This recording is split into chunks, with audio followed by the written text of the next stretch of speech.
अस्सलाम वालेकुम। आज का जो हमारा टॉपिक है वो है डाटा इंडिपेंडेंसी। पहले हम ये जानेंगे कि डाटा इंडिपेंडेंसी क्या होता है, उसके बाद टाइप्स ऑफ डाटा इंडिपेंडेंसी के बारे में हम जानेंगे।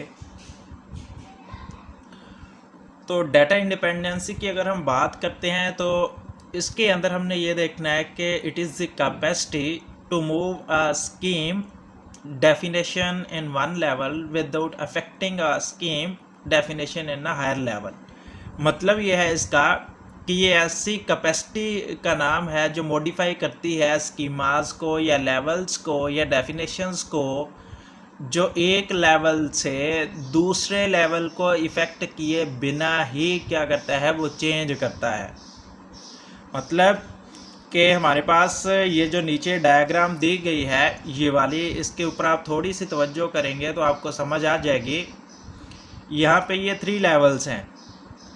तो ये जो है ना हमारे पास, ये फिज़िकल इंडिपेंडेंसी भी हम बोल सकते हैं, ये लॉजिकल इंडिपेंडेंसी भी बोल सकते हैं। कंसेप्चुअल का आपको पता है कि दूसरा जो नाम है वो है लॉजिकल स्कीमा या लेवल बोला जाता है। तो ये जो लॉजिकल स्कीमा या लेवल है इसे ही हम क्या बोलते हैं, लॉजिकल डाटा इंडिपेंडेंसी का नाम देते हैं, और इसे हम नाम देते हैं फिजिकल डाटा इंडिपेंडेंसी का। मतलब ये है कि ये एक ऐसी कैपेसिटी है जो मॉडिफाई करती है एक लेवल को दूसरे लेवल के अंदर बगैर इफ़ेक्ट किए हुए। मतलब कि अगर हमने सपोज ये हमारे पास है लॉजिकल स्कीमा, अगर इसके अंदर हमने किसी भी टाइप की कोई चेंजिंग की है तो ये वाली जो चेंजिंग होगी वो ऊपर वाले लेवल को किसी किस्म का इफ़ेक्ट नहीं करेगी। या यूं कह लें इन अदर वर्ड्स कि ये जो इंटरनल स्कीमा है इसके अंदर अगर किसी भी टाइप की हम चेंज करते हैं तो वो विदाउट इफेक्टिंग होगी लॉजिकल स्कीमा या कंसेप्चुअल स्कीमा के। तो इससे मुराद ये है डाटा इंडिपेंडेंसी की डेफिनेशन आप कह लें।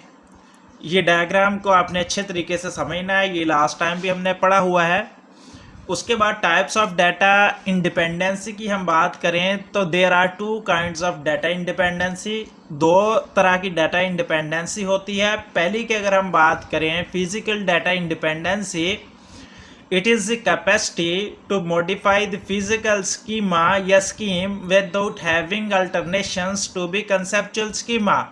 इसके अंदर समझाना ये चाह रहा है आपको, जैसे हमने डायग्राम के अंदर देखा कि ऐसी कैपेसिटी का नाम है जिसके अंदर ये मॉडिफाई करता है फिजिकल स्कीमा को बगैर अल्टर किए, बगैर चेंज किए, किसको, कंसेप्चुअल स्कीमा के।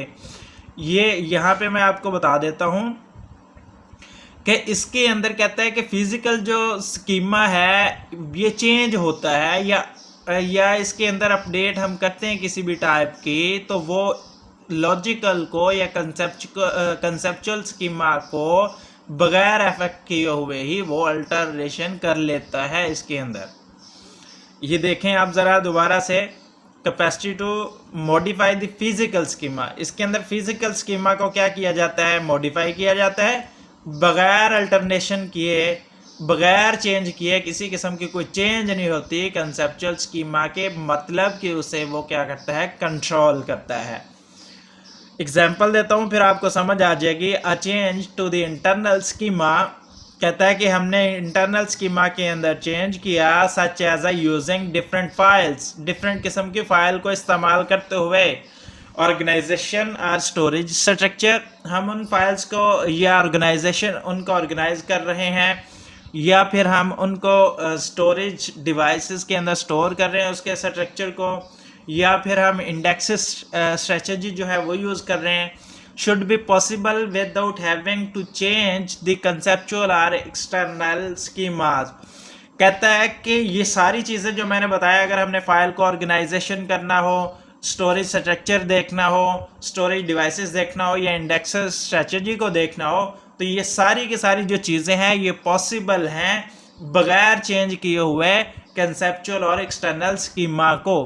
क्यों भला? क्योंकि ये फिजिकल डाटा इंडिपेंडेंसी है, इससे दूसरे डाटे को किसी किस्म का इफेक्ट नहीं होगा। उसके बाद हम लॉजिकल डाटा इंडिपेंडेंसी की बात करें तो ये एक ऐसी कैपेसिटी है जिसके अंदर हम मॉडिफाई करते हैं लॉजिकल और कंसेप्चुअल। यहाँ पे काबिल गौर बात ये है कि लॉजिकल और कंसेप्चुअल दोनों सेम चीज़ के नेम्स हैं, स्कीमास के नेम है, यूज़र व्यू जैसे हम बोलते हैं, without having alternation and external schema.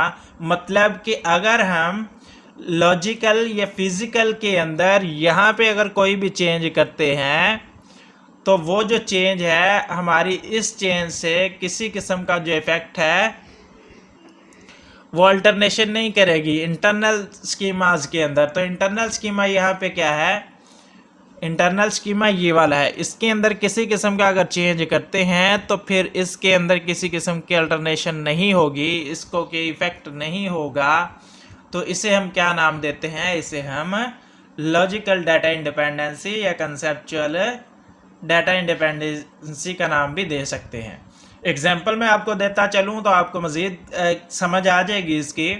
The addition और रिमूवल ऑफ न्यू एंटिटीज़, जब हमने एडिशन करनी हो, इंसर्ट करना हो, ऐड करना हो या रिमूव करना हो न्यू एंटिटीज़ को या फिर एट्रीब्यूट्स को या फिर रिलेशनशिप को कंसेप्चुअल स्कीमा के अंदर शुड बी पॉसिबल। ये कहते हैं सारे के सारा मुमकिन है बगैर चेंज किए हुए एग्जिस्टिंग एक्सटर्नल स्कीमाज। ये एक्सटर्नल स्कीमा को किसी किस्म का कोई चेंज नहीं करेगा या इफेक्ट नहीं करेगा। Or having to retrieve existing application program, या फिर हमने रिट्राइव करना, रीराइट करना हो एग्जिस्टिंग एप्लीकेशन प्रोग्राम्स को, तो मैं यहाँ पे आपको बताता हूँ, आपको समझ आ जाएगी। ये हमारे पास है जी डायग्राम, जिससे आपको मज़ीद अच्छे से समझ आ जाएगी। कहता है कि अगर हमने इसके अंदर किसी किस्म का चेंज किया, हमने किसी किस्म की एंटिटी, एट्रीब्यूट्स या फिर रिलेशनशिप किसी भी टाइप की अगर चेंज करनी है कंसेप्चुअल के अंदर या लॉजिकल के अंदर, तो वो जो है अल्टर नहीं करेगा, वो जो है इफ़ेक्ट नहीं करेगा हमारे एक्सटर्नल व्यू को। इससे मुराद ये है। आज का हमारा लेक्चर ख़त्म हुआ। आई होप सो कि आपको ये वीडियो अच्छी लगी होगी। Thank you so much for watching this video. अल्लाह हाफिज़।